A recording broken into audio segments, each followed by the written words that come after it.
Caros irmãos e irmãs em Cristo Jesus, chegamos à quarta semana do Advento. Estamos abrindo a quarta e última semana do Advento.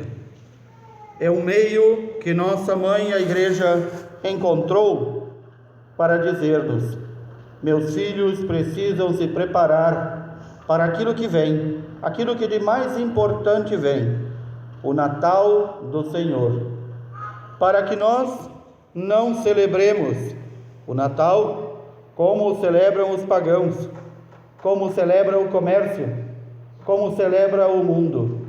Certamente, até mesmo aqueles que não creem no Senhor Jesus Cristo comemoram o Natal. Mas que Natal? Natal de quem? Natal significa nascimento.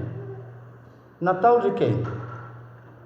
Quando nós nos deparamos nos dias de hoje, tantos preocupados em arrumar a casa, em enfeitar a casa, em pintar, em cortar, em comprar, em gastar, em se endividar.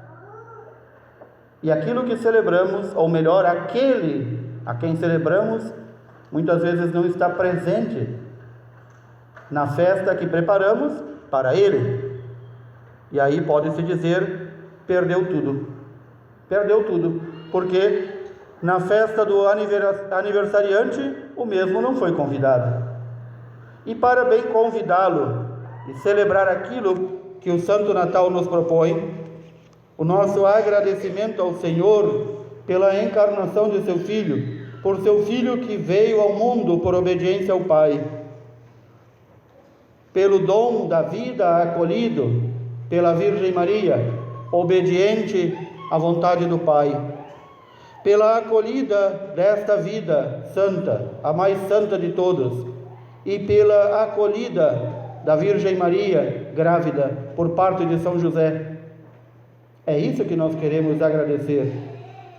José, a palavra de Deus nos diz, homem justo.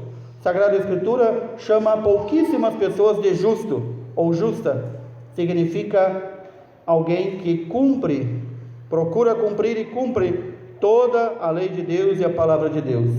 José estava muito ciente da lei de Moisés, que se sua esposa, sua noiva, estivesse grávida não dele, teria ela rompido o contrato. E aqui é bom que se esclareça, naqueles tempos os noivos eram dados em casamento, casavam, mas somente cerca de um ano e meio depois passavam a viver juntos, e a Virgem Maria aparece grávida. E José sabia que não era dele. A atitude de qualquer outro homem seria talvez cumprir à risca as leis e dispositivos da época, abandonar esta mulher, denunciá-la, levar junto com o populacho em praça pública para ser apedrejada. E José pensou no seu coração: vou abandoná-la, mas em segredo, não vou fazer com que nada disso aconteça a ela. E o anjo do Senhor, prontamente obedecendo à vontade de Deus, como fazem os verdadeiros mensageiros de Deus, vai dizer a José: este que ela concebeu é obra do Espírito Santo. Será que José entendeu tudo isso? Certamente não. Mas aqui vem a questão da obediência.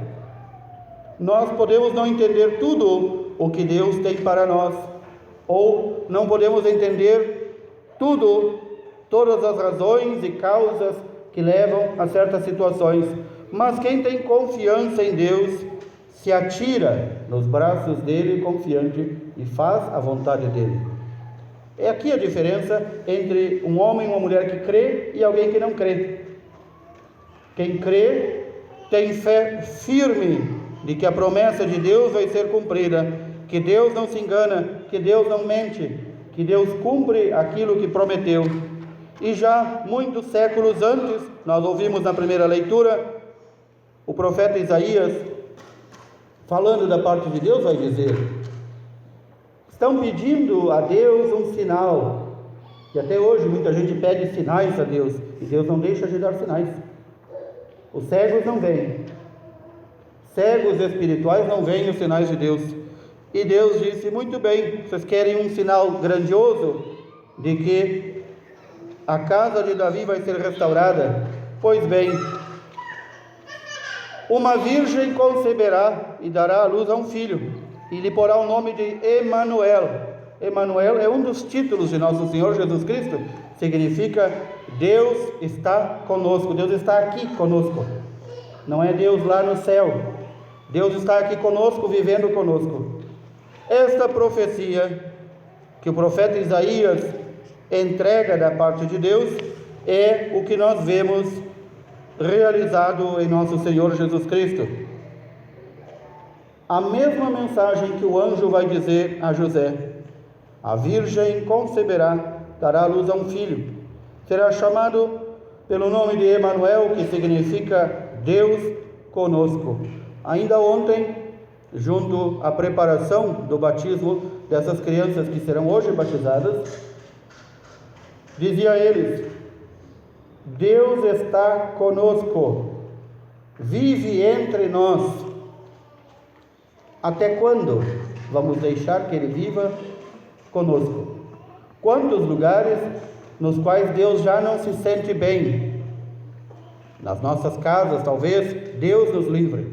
Nos nossos bairros, nas nossas cidades, quantas vezes Deus não se sente bem e não pode estar conosco, não porque Ele não possa e não queira, mas porque nós não deixamos. E a maneira mais rápida de sumir com a presença de Deus é abandoná-lo. E este abandono somente nós podemos fazer. Na nossa liberdade, muitas vezes mal utilizada, nós abandonamos a Deus. E Ele, misericordioso, nos busca, nos procura, vai ao nosso encontro, e nós vamos refugando a Deus.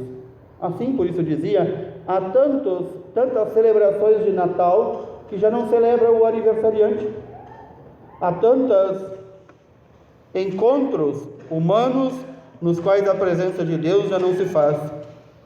Ele nos garantiu a sua presença entre nós quando rezamos em seu nome, quando fazemos a sua vontade, não quando nós fazemos a nossa vontade.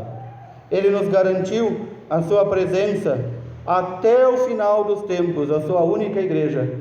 Ele não garantiu que vai estar presente em nenhuma igreja fundada por nenhum homem, apenas naquela fundada por Ele. Ele nos garantiu que vai nos acompanhar e dar-nos todas as graças necessárias para a nossa salvação, para estarmos um dia com Ele. Aqui vem novamente o tema da obediência. São Paulo, escrevendo aos Romanos, vai dizer: Deus me deu a vocação de chamar até os pagãos à obediência da fé. A obediência da fé. O que é a obediência da fé? É crer e ser obediente a tudo aquilo que o Senhor deixou para nós. Ele não deixou uma mensagem etérea, vazia, no ar, que cada um faz como quiser. Ele deixou uma única igreja. Ele deixou um credo por meio dos apóstolos, dizendo: nisto vocês precisam crer para se salvar. Por isso, nunca é demais repetir, não basta o batismo para a nossa salvação. O Senhor diz que quem for batizado e crer nele, ou seja, cumprir a sua vontade e crer naquilo que ele ensinou, este se salvará. Por mais que tenha caído, por mais que tenha errado, por mais que tenha tropeçado durante a sua vida. Por quê? Porque a graça de Deus vem em auxílio daqueles que querem estar perto de Deus. O nosso Santo Natal só terá significado verdadeiro se nós deixarmos que o Senhor viva entre nós, não o afastarmos. Mas ainda assim, se nós formos obedientes nesta única fé que Ele nos deixou, não criar um Jesus particular, uma fé particular, mas nesta obediência que Ele nos deixou. E esta obediência da fé é que nos confirma que o Senhor nos escolheu. Ou vejam como isso é grandioso. Deus nos escolheu a cada um de nós individualmente desde toda a eternidade, antes de nós nascermos, antes de nossos pais nascerem, antes de qualquer parente nosso nascer, desde toda a eternidade. para sermos santos. Ele nos escolheu para sermos santos. E nós não tomamos consciência disto. Nós fomos chamados pelo nosso batismo. Nós fomos enriquecidos com inúmeras graças durante a nossa vida. Para quê? Para sermos santos. A santidade não é impossível, senão Deus não pediria. A santidade é possível a todo aquele que busca e quer. A santidade não é para heróis da fé. Santidade não é heroísmo. Santidade é no dia a dia. É no dia a dia que se faz um santo. E um santo se faz em qualquer lugar e em todo o tempo, desde que nós sejamos obedientes ao Senhor e façamos a vontade dele.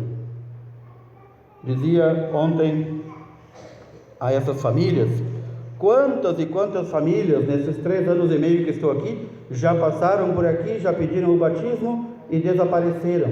Alguns permaneceram firmes porque abriram o coração a Deus. Desapareceram. São os católicos do IBGE ou os católicos do 7º dia. Quando morre um parente, aparecem de novo. No entanto, esta graça imensa que pedem do batismo os compromete a viver como cristãos. E viver como cristãos é fazer a vontade do Senhor. E entre todas as vontades e desejos e ordens do Senhor, uma Ele nos deixou bem consignada e os apóstolos transmitiram para nós. Fazermos a vontade dele significa pelo menos um dia da semana, que os apóstolos escolheram o domingo.